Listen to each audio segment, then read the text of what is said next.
بسم اللہ الرحمن الرحیم۔ السلام علیکم۔ ایران کے اسرائیل پر حملے کے بعد اس وقت اب امریکہ بھی پریشان ہے، پوری دنیا میں تشویش کی لہر ہے، سمجھ نہیں آ رہی کہ اب کیا کریں۔ اسرائیل چاہتا ہے کہ امریکہ اس کا ساتھ دے کہ ایران پر حملہ کیا جائے، اور اس بارے میں امریکی صدر نے ٹیلی فون پر بات بھی کی ہے اسرائیل کے وزیر اعظم سے، اور CNN جو رپورٹ کر رہا ہے وہ بڑا حیران کن ہے۔ CNN کا کہنا ہے کہ امریکی عہدیدار نے کہا ہے کہ امریکی صدر جو بائیڈن نے واضح طور پر اسرائیلی وزیر اعظم کو بتا دیا ہے کہ براہ راست ایران پر حملے میں امریکہ ساتھ نہیں دے گا۔ اب یہ اسرائیل کے لیے بہت بڑا جھٹکا ہے، کیونکہ اسرائیل کو بھی پتا ہے کہ وہ اکیلا اس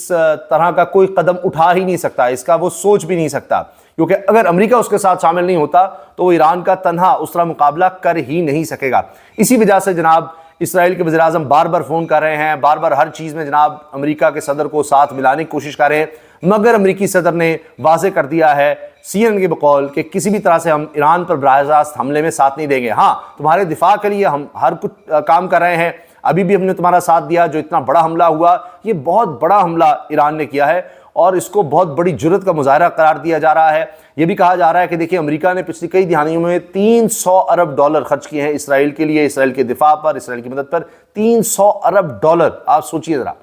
اور ہر طرح کا اسلحہ بھی دیا، سب کچھ فراہم کیا۔ لیکن آپ یہ دیکھیں کہ اس کے باوجود یہ جو حملہ ہوا ہے اس کو امریکہ مکمل طور پر روک نہیں سکا۔ اسرائیل یہ نہیں کہہ سکتا اب بھی کہ جناب اس کا دفاع جو ہے بالکل ناقابل تسخیر ہے۔ آپ نے دیکھ لیا حماس نے جو کچھ کیا تھا، اور انہوں نے جو راکٹ فائر کیے تھے، جس طرح وہ جو سرحد ہے اس کو عبور کر کے اسرائیل میں داخل ہو گئے تھے، جو سب کچھ کیا، اور اس کے بعد ایران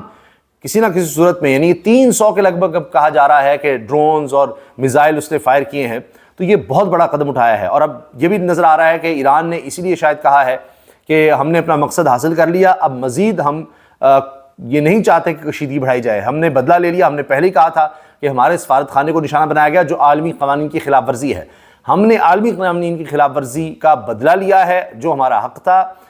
ہم اپنے دفاع کا حق رکھتے ہیں، اور اب مزید اگر اسرائیل نے کچھ کیا تو ہم اس سے بھی بڑا جواب دیں گے۔ اب اسرائیل چاہ رہا ہے کہ کچھ نہ کچھ جواب دے، دھمکیاں پوری دے رہا ہے، اور کہہ رہا ہے جی اپنی فورسز کو بھی کہہ دیا ہے، لیکن اس کو کچھ بھی کرنے کے لیے امریکہ کی بہت زیادہ مدد چاہیے اس کے لیے کہ وہ ساتھ شامل ہو، اور اسرائیل چاہتا ہے کہ امریکہ ساتھ شامل ہو، لیکن ابھی تک اس کے ساتھ نظر نہیں آ رہے، کوئی امکانات نظر نہیں آ رہے۔ دوسری طرف سعودی عرب بھی میدان میں آیا ہے، وہ کہہ رہے ہیں جی ہر صورت کشیدگی کم کی جائے، کیونکہ مشرق وسطیٰ کے ممالک ہوں، چاہے عرب ممالک ہیں، پوری دنیا ہے، اس پر اثرات آنے ہیں، معاشی طور پر بھی، تیل کی قیمتوں پر بھی، ہر طرح سے۔ ابھی آپ دیکھیے کہ اس سے پہلے جو کام ہوا، جس طرح سے ایران نے ہفتے کے روز اسرائیل کا بحری جہاز قبضے میں لے لیا، اسی پر اسرائیل چیخ رہا تھا جی ہم اس کا بدلہ لیں گے، اور اس کے بعد دیکھیے اوپر سے ایران نے اتنا بڑا حملہ بھی کر دیا، اتنا بڑا اٹیک بھی کر دیا کہ اس کے بعد جشن منایا جا رہا ہے سڑکوں پر ایران میں۔ لیکن جو جہاز قبضے میں لیا ہے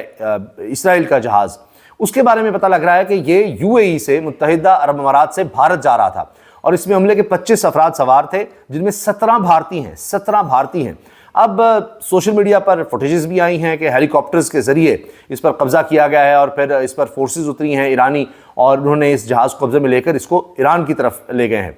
تو اب یہ کہا جا رہا ہے یہ ایک تجارتی جہاز تھا، اس پر اسرائیل نے کہا ہے کہ جی یہ تو بحری قزاقی ہو گئی ہے، یہ تو ڈاکہ ڈالا گیا ہے، لیکن ایران کہہ رہا ہے کہ ہمارے ساتھ جو غلط کیا گیا، ہمارے سفارت خانے کو شام میں نشانہ بنایا گیا، اس کے بعد ہم نے یہ رد عمل دیا ہے۔ اقوام متحدہ کا اجلاس جو ہے سیکورٹی کا، اس کا بھی بلایا گیا، اور اس کے حوالے سے کہا جا رہا ہے کہ جی اب اس میں بات ہوگی۔ اب اس میں دیکھنا یہ ہے کہ ویٹو کیا جاتا ہے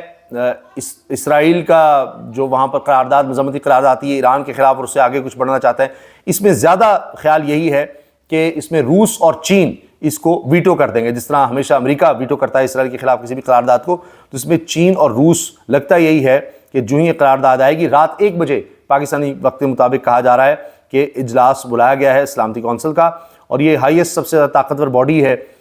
UN کی، اور اس کا اجلاس بلایا گیا ہے۔ اب اس میں ہو یہ رہا ہے کہ کوشش یہ کی جا رہی ہے کہ اس کو کشیدگی کو کم کیا جائے، کیونکہ اس کے اثرات پاکستان پر بھی آنے ہیں۔ اگر خدا نخواستہ معاملہ آگے بڑھتا ہے تو اس میں اقوام متحدہ کی سیکورٹی کونسل کے اجلاس میں آپ دیکھیں گے کیا ہوگا۔ رات 1 بجے کا میں اسی کی ڈیٹیل دیکھ رہا ہوں، رات پاکستانی 1 بجے اس کا اجلاس ہے۔ اچھا، اب اس کے ساتھ جناب سلامتی کونسل کا ہنگامی اجلاس طلب کرنے کی درخواست بھی اسرائیل کی طرف سے آئی ہے، اور اس میں یہ کہا جا رہا ہے کہ پاکستان پر اثرات آ سکتے ہیں، کیونکہ پاکستان ایران کا ہمسایہ ملک ہے، اور اگر کشیدگی بڑھتی ہے، براہ راست اٹیکس شروع ہوتے ہیں، تو اس کا اثر پاکستان پر پڑے گا بہت زیادہ، پاکستان کی معیشت پر، اور پاکستان کے پورا جو علاقہ ہے اس خطے پر بڑے خوفناک اثرات ہوں گے۔ لیکن جو سٹیٹمنٹ پاکستان کی طرف سے آئی ہے، اس پر بڑا اعتراض کیا جا رہا ہے کہ کوئی تھوڑی طاقتور سٹیٹمنٹ ہونی چاہیے تھی، کچھ تو کرنا چاہیے تھا۔ ابھی آپ دیکھیے طیب اردوان نے، ترکی کے صدر نے یہ واضح طور پر کہہ دیا کہ ہم امریکہ کو اپنی ایئر سپیس کے استعمال کی اجازت نہیں دیں گے۔ اب یہ بہت ضروری ہے، اگر ایران پر کچھ بھی کرنا ہے یا کم از کم اس کو ڈرانا ہے، دھمکانا ہے، کچھ بھی، تو امریکہ کو ایئر سپیس کسی نہ کسی ملک کی چاہیے ہوگی۔ تو ترکی نے تو صاف انکار کر دیا ہے کہ کسی بھی طرح سے وہ کوئی ایئر سپیس نہیں دیں گے، ان کے اوپر سے کوئی جہاز اڑا کر ایران پر اٹیک اس طرح کا نہیں کیا جا سکتا۔ طیب اردوان کا اس پر بیان آ گیا ہے۔ صرف یہی نہیں، بلکہ اس کے ساتھ ساتھ عراق، شام، لبنان اور اردن، ان چاروں ممالک نے بھی اپنی ایئر سپیس بند کر دی ہے۔ یعنی ایئر سپیس بند کرنے کا مطلب ہے کہ یہاں سے بھی کوئی جہاز وغیرہ نہیں گزر سکتا۔ تو اب فضا میں ایران پر اٹیک کرنا اس لیے اب بڑا مشکل ہو جائے گا۔ اس کے علاوہ جو دیگر پروازیں ہیں معمول کی، وہ بھی اب بند کی جا رہی ہیں، روٹ تبدیل کیے جا رہے ہیں۔ یہ بھی ایک بہت بڑا مسئلہ بنا ہوا ہے۔ اور اس سب میں جناب امریکہ کے صدارتی امیدوار ڈونلڈ ٹرمپ وہ بھی پیچھے نہیں رہے۔ وہ کہتے ہیں جی میں اگر صدر ہوتا تو یہ اٹیک ہی نہیں ہونا تھا، اور یہ تیسری عالمی جنگ کی طرف معاملات کو لے جایا جا رہا ہے، چاہے روس اور یوکرین کی جنگ ہو، چاہے یہ ایران اسرائیل کا معاملہ ہو۔ میں نے جس طرح عرض کیا کہ ایران کہہ رہا ہے کہ ہم نے اپنے 50% ٹارگٹ حاصل کر لیے ہیں، ہم جو کرنا چاہتے تھے، جو مقصد حاصل کرنا چاہتے تھے، وہ ہم نے کر لیا ہے، لہٰذا ایران اس کو اپنی ایک طرح سے فتح قرار دے رہا ہے۔ اب اسرائیل چاہتا ہے یا بتانا چاہتا ہے نہیں ہم تو بڑے طاقتور ہیں، تو ہم اس پر جواب دیں گے، جوابی رد عمل دیں گے۔ تو اب اس کے اوپر یہ آ گیا ہے کہ جناب کوئی رد عمل دینا ہے، کیا کرنا ہے کیا نہیں کرنا۔ اسرائیل پہلے ہی اگر ہم دیکھیں کہ عالمی سطح پر جو ایک پبلک اوپینین ہے یا عوامی رائے ہے، وہ تو اس کے خلاف شدید ہو گئی ہے۔ حتیٰ کہ امریکہ میں بھی یہ پہلی دفعہ ہوا ہے کہ امریکہ میں بہت زیادہ پبلک جو ہے وہ اب اسرائیل کے اقدامات کے خلاف ہو چکی ہے، کیونکہ اتنا ظلم ہوا ہے اکتوبر سے، پچھلے سال اکتوبر سے 33,000 لوگ غزہ میں نہتے فلسطینی شہید کر دیے گئے ہیں، 33,000، جن میں زیادہ تعداد عورتوں اور بچوں کی ہے۔ اور اس میں یہ کہتے ہیں جی اسرائیل کوئی 1,500 اسرائیلی اس میں مارے گئے ہیں۔ لیکن جس طرح سے بمباری کی گئی ہے، جو کچھ کیا گیا ہے، پبلک اوپینین، اور یہ بھی سوشل اور ڈیجیٹل میڈیا کی وجہ سے ہے، ایک ایک چیز لوگوں تک پہنچی ہے۔ خوراک آپ دیکھیں نا فلسطینیوں کو نہیں پہنچ رہی، اور دیگر مسائل ہیں، تو اس کی وجہ سے اب پبلک اوپینین امریکہ کا بھی خلاف ہوا ہے۔ یہی وجہ ہے کہ جو بائیڈن اب یہ کہہ رہے ہیں جی ہم تو اس کانفلکٹ میں اس طرح نہیں آئیں گے، ہم تمہارے ساتھ ہیں، ہم ایران کو دھمکی بھی لگا رہے ہیں، ایران کو کہہ رہے ہیں جی خبردار تم نے غلط کیا ہے، ہم بالکل، لیکن کسی طرح کے حملے میں تمہارے ساتھ نہیں ہوں گے۔ اور اس پر بھی یہ خبریں آئی تھیں کہ جی یہ جو اسرائیل نے سفارت خانے پر حملہ کیا جس میں 8 لوگ جاں بحق ہو گئے، شام میں دمشق دارالحکومت میں ایرانی سفارت خانے پر حملہ کیا جس میں ان کے کمانڈر بھی جاں بحق ہوئے، تو شہید ہوئے، اس میں اب امریکہ کی طرف سے کہا گیا کہ یہ غلط ہے، آپ کشیدگی بڑھا رہے ہیں، پہلے ہی آپ دیکھیں کئی مہینوں سے معاملات چل رہے ہیں، وہ نہیں سلجھ رہے۔ تو آہستہ آہستہ پہلے تو عوامی حمایت گئی، اب آپ دیکھیے دیگر ممالک بھی ہاتھ کھڑے کریں، کئیوں نے دوبارہ جنہوں نے تعلقات بنائے تھے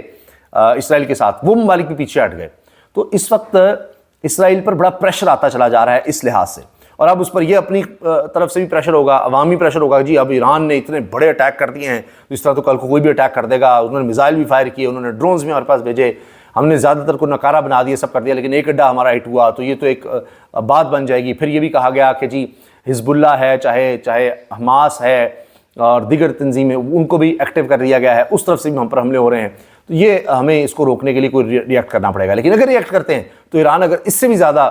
بڑا حملہ کر دیتا ہے، کیونکہ ایران نے کہا تھا کہ ہم بدلہ لیں گے، اور انہوں نے لے کر دکھایا، کم از کم اٹیک کیا۔ لوگ یہ کہہ سکتے ہیں جی اتنا نقصان نہیں ہوا، یہ نہیں ہوا، وہ نہیں ہوا، لیکن اور کون سا ملک ہے جس نے کر دکھایا؟ کس نے یہ کیا ہے اب تک؟ کوئی اور ملک یہ کام نہیں کر سکا، کسی نے نہیں کیا۔ تو ایران نے جرأت کم از کم دکھائی ہے، وہ آگے بڑھے، انہوں نے اتنا بڑا ایک قدم اٹھایا ہے، اس وجہ سے یہ کہا جا رہا ہے کہ بہت بڑی بات ہے اور ایران کو سراہ جانا چاہیے، اور یہ بہت ہو گیا تھا ظلم، اور جب چاہا جس کو چاہا نشانہ بنا دیا، یہ نہیں ہونا چاہیے۔ اب امریکہ اور اسرائیل دونوں اس وقت بیک فٹ پر نظر آ رہے ہیں، اس لیے وہ اب اقوام متحدہ کی سلامتی کونسل کا اجلاس بلا کر وہاں پر اس معاملے کو لے جا رہے ہیں۔ لیکن یہی اجلاس جب فلسطینیوں کے حق میں بلایا جاتا ہے تو آپ دیکھیے ویٹو بھی کیا جاتا ہے، یہاں کوئی جنگ بندی کی فوری قرارداد بھی نہیں آنے دی جاتی۔ تو یہ دوہرے معیار ہیں، بڑے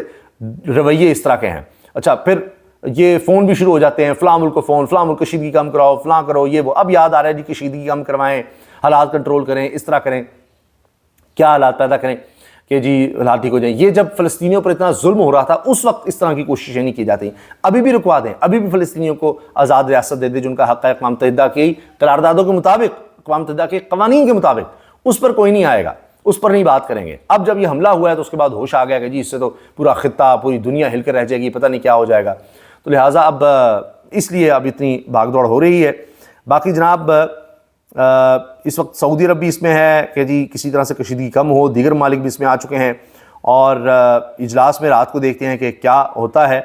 اب بس یہ بھی کہا جا رہا ہے کہ اگر ایران اسرائیل جنگ خطے میں پھیلی تو پاکستان پہلے ہی بڑا گھرا ہوا ہے، پہلے ہی بڑی مشکلات میں ہے۔ معاشی طور پر ہم دیکھ لیں، دہشت گردی کے خلاف جنگ کے لحاظ سے دیکھیں، امن و امان کی صورتحال دیکھیں، سیاسی عدم استحکام اتنا زیادہ ہے، تو ہم کسی بھی طرح سے خطے میں ایک اور جنگ افورڈ نہیں کر سکتے۔ اور پھر کسی ایک کا ساتھ دینا وہ بھی ایک بڑا مسئلہ بن جائے گا پاکستان کے لیے، کیونکہ پاکستان امریکہ کے خلاف تو جا نہیں سکتا اور امریکہ اسرائیل کے خلاف نہیں جا سکتا، تو لہٰذا پاکستان کے لیے بڑا مشکل ہو جائے گا کہ ہمسایہ ملک کے حوالے سے ہم کچھ کریں۔ پھر ہم نے جب بھی کسی چیز میں نیوٹرل رہنے کی کوشش کی ہے تب بھی ہم نے بھگتا ہے، اور اس کام میں جب روس اور چین نظر آ رہا ہے کہ ایران کے ساتھ کھڑے ہیں تو ہمارے لیے اور زیادہ مشکلات پیدا ہو سکتی ہیں۔ ویڈیو اچھی لگی تو لائک کرنا مت بھولیے گا، اور ضرور شیئر بھی کریں، ویڈیو کو شیئر بھی کریں، لائک کریں، اور چینل کو سبسکرائب بھی کیجیے گا۔ اللہ حافظ۔